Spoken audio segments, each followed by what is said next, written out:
بخار گناہوں کو اسی طرح دور کر دیتا ہے کہ جب بخار گناہوں کو دور کر دیتا ہے تو عقل اور دانش کا تقاضا یہ ہونا چاہیے کہ بخار بسم اللہ الرحمن الرحیم۔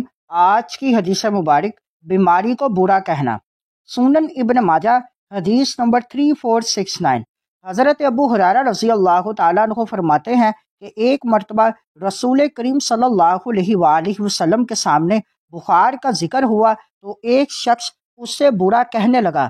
یہ سن کر حضرت صلی اللہ علیہ وآلہ وسلم نے فرمایا کہ بخار کو برا نہ کہو، کیونکہ بخار گناہوں کو اسی طرح دور کر دیتا ہے جس طرح آگ لوہے کے میل کو دور کر دیتی ہے۔ اس حدیث مبارک سے معلوم ہوا کہ جب بخار گناہوں کو دور کر دیتا ہے تو عقل اور دانش کا تقاضا یہ ہونا چاہیے کہ بخار کے معاملے میں شکر گزاری کی راہ پر لگا جائے، نہ کہ ناشکری کی جائے۔ چنانچہ علماء کرام نے لکھا ہے کہ بلا اور مصیبت میں بھی اسی طرح شکر خدا بندی کیا جائے جس طرح نعمت اور راحت میں خدا کا شکر ادا کیا جاتا ہے، کیونکہ رب تعالیٰ کسی پر جب کوئی بلا نازل فرماتا ہے تو اس بلا میں بھی اس کی کوئی نہ کوئی رحمت ہی پوشیدہ ہوتی ہے۔